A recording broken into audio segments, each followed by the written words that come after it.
அரசியலுக்கு வர்றதுக்கு படிப்பு அவசியமா இல்ல பொதுமக்கள் நலனை யோசிக்கிறது அவசியம்? இப்போ நல்லா படிச்சவங்க அரசியலுக்கு வர்றது நல்லதுதான். ஆனா அதை அவரு சொல்றதுதான் வேடிக்கையா இருக்கு. பொதுமக்களுக்கு சேவை பண்றது அந்த மனசு இருந்தாலே போதும். இருந்தாலும் படிச்சவங்க இருந்தாதான் கொஞ்சம் நல்லா இருக்கும். சொல்ல கேட்டு அவன் ஜோக்கர் படிச்சுதான் பண்ணணும்னு அவசியம் இல்லை. நல்லது பண்றதுக்கு மனசு இருந்தா போதும். படிப்புங்கிறது ஓகே தான், ஆனா கண்டிப்பா பீப்புள்ஸ்க்கு என்ன தேவையோ அதை செஞ்சு கொடுக்குற ஒரு தலைவரா இருந்தா தான் கரெக்டா இருக்கும். இப்ப டைலாக எழுதி கொடுத்து வசனத்தை அதை மனப்பாடம் பண்ணி திரையில நடிக்கிறவங்களுக்கு என்ன நாலேஜ் இருக்கும்னு நினைக்கிறீங்க? உங்களோட அமைப்பு திட்டம்னா கொள்கைனா எதை பத்தின தெரியுமே இல்லாம நான் கட்சி ஆரம்பிச்சது சும்மா 19 ஆரம்பிச்சிருவேன். பெரிய சும்மா பப்ளிசிட்டிக்காக இருக்குமோன்றதே தோணுது.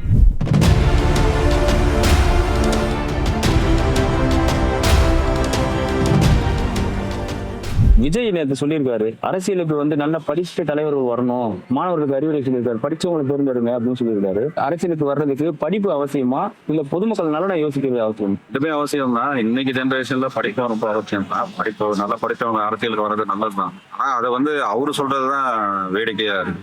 அவருக்கு இன்னும் முதிர்ச்சி இல்லைன்னு தெரியுது. இன்னைக்கு எல்லாருமே படிச்சவங்க தான் எல்லா கட்சியிலுமே டிக்கெட் கொடுக்கறதே நல்லா படிச்சவங்க தான் டிக்கெட்டை கொடுக்குறாங்க. அதெல்லாம் அவரு சரி பார்த்துட்டு பேசினாதான் இன்னும் சொல்ல கேட்டு அவன் ஜோக்கர் அது ஒரே ஒரு மிஷன் தான். அவர் ஒரு 40 அரசியல் இருந்தவர். சினிமாவில் சூப்பராக எம்ஜிஆர் 75 சேர்த்து அவன் ஜோக்கரா இருக்காங்க.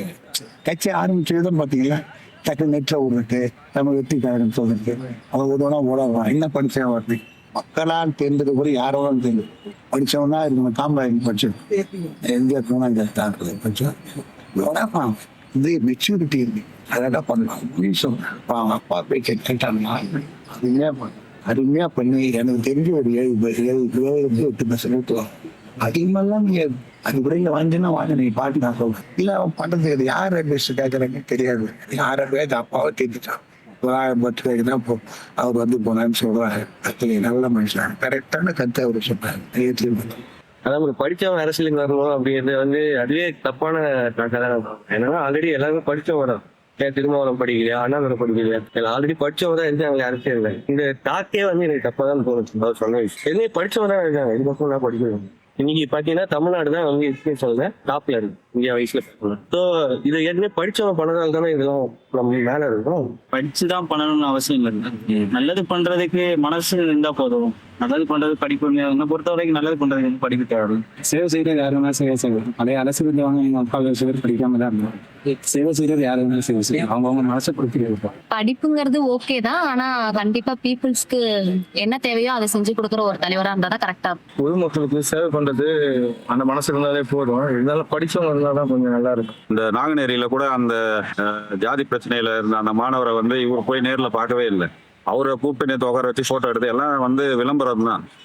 ஆமா, இவர் ஏதாவது மத்திய அரசு நீட்டுக்கு எதாவது பேசாருன்னா உடனே ரெய்டு வரும், இன்கம் டேக்ஸ் ரெய்டு வரும். அதனாலதான் அவர் பேச மாட்டேங்கிறாரு. சொத்தை பாதுகாக்கணும். அரசியல் வர்றது அவர் சொத்தை பாதுகாக்க தான். மற்றபடி மக்கள் நலன்லாம் இதுல எதுவுமே கிடையாது. அவர் காருக்கே ஒழுங்கா வரி கட்டாம இருந்தவர் தான் கோர்ட்டே அதுல கண்டிச்சது. நம்ம உயர்நீதிமன்றமே அதை அவரை கண்டிச்சிருக்கு. காருக்கு ஒழுங்கா வரி கட்டலன்னு 2012 அந்த கேஸே எப்போ முடிச்சாங்க. இவர் அவ்வளோ சுத்தமாக இருந்தா அப்பயே கட்ட வேண்டியது தானே டாக்ஸ். இவருக்குன்னா பணம் இல்லையா? பணத்தை கட்ட வேண்டியது தானே. கட்டி எதுக்கு இதெல்லாம் கேஸ் நடத்தணும்? இவருக்கு சலுகை கொடுக்கணுமா? இவர் சினிமால நடிக்கிறத தவிர இவருக்கு என்ன சலுகை? அவர் என்ன சுதந்திர போராட்டத்துல இருந்து வந்திருக்காரு இவருக்கு இந்த சலுகை கொடுத்து? ஒருத்தர் அரசியலுக்கு வரணும்னா வந்த உடனே அவர் விளம்பரத்தை இடக்கூடாது. முதல்ல மக்கள் கிட்ட இறங்கி போய் வேலை செஞ்சு பார்க்கணும்.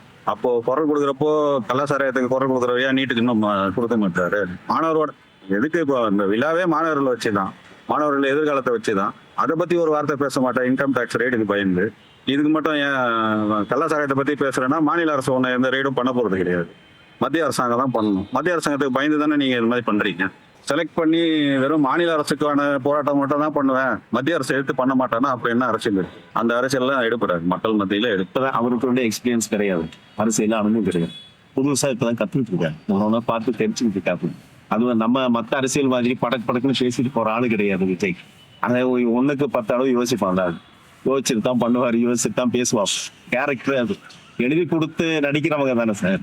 இப்ப டைலாக எழுதி கொடுத்து வசனத்தை அதை மனப்பாடம் பண்ணி திரையில நடிக்கிறவங்களுக்கு என்ன நாலேஜ் இருக்கும்னு நினைக்கிறீங்க?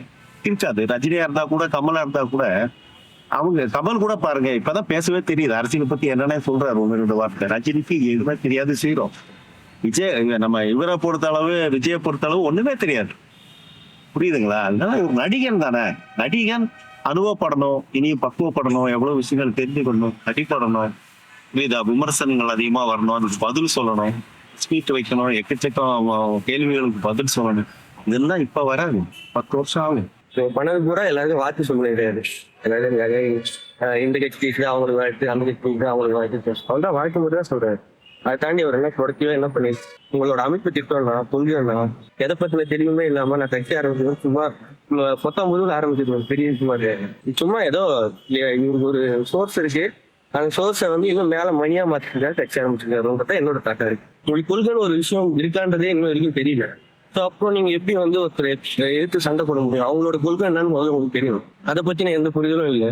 முதல்ல இவரே படிக்கணும். இப்படி சொன்னா அவரே போய் ஃபர்ஸ்ட் படிக்கணும். ஃபர்ஸ்ட் அரசியல் அவர் படிக்கணும், அதுக்கப்புறம் மற்றவங்க எதிர்ப்பு படிக்கணும், இல்லை படிச்சு தலைவர் வரணுன்ற அந்த தாக்கெல்லாம் நீங்க அதுக்கப்புறம் ஆரம்பிக்கும். வெறும் தலைவர்களை வச்சு எந்த கட்சி வளராது. கொள்கை தான் உங்க கட்சி வளர்க்கும். கொள்கை தான் எல்லாத்தையும் தீர்மானிக்கும்.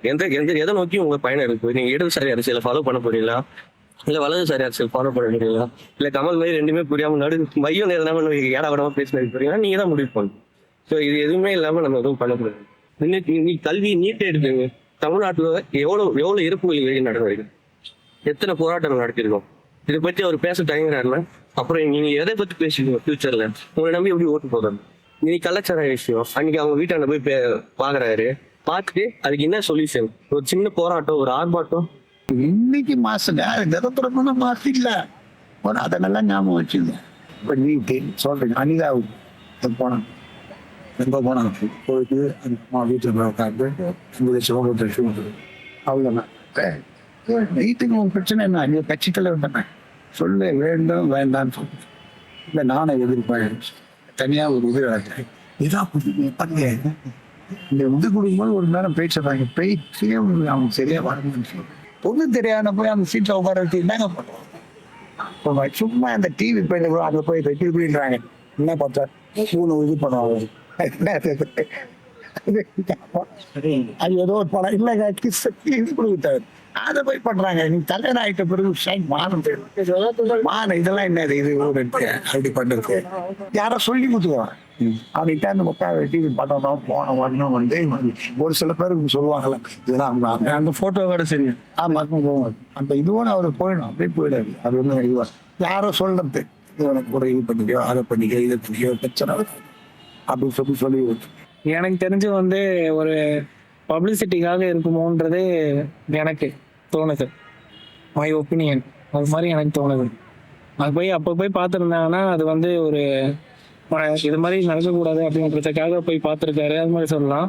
இப்போ போய் பார்க்குறாருன்னா அரசியல் வரத்துக்காக ஒரு பப்ளிசிட்டிக்காக பண்ணுறாரு அப்படின்றது என்னுடைய ஒரு இஷ்யூவை அந்த ஸ்பாட்ல போய் உங்களால ஹேண்டில் பண்ண முடியல, அந்த பிரச்சனை நடந்த இடத்துல போய் உங்களால ஃபேஸ் பண்ண முடியாம உங்க வெளியே வந்து இப்போ அவனை எல்லாம் ஷார்ட் அவுட் ஆனதுக்கு அப்புறம் அவர் இன்னைக்கு வந்து சின்னது ஒரு வேலை ஃபெயில் ஆயிருந்தாருன்னா பக்கத்துல உதர வச்சுக்கோங்க.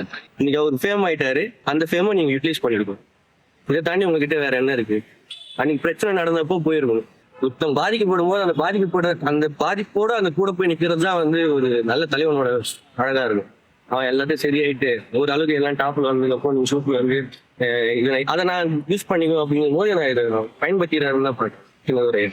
அவரோட தேவைக்கு இதை எல்லாத்தையும் யூட்டிலைஸ் பண்ணிடுறேன். சமூகத்தில் இருக்கக்கூடிய பிரச்சனைகள் இது எல்லாத்தையும் எங்கெங்க எது தேவையோ அதை அவங்க தேவைக்கு யூஸ் பண்ணுறாரு தான் பாக்குறேன். ஸோ இதுல வந்து இவரு எல்லாரும் படிச்சவங்க வரணுங்கிறது இல்லை.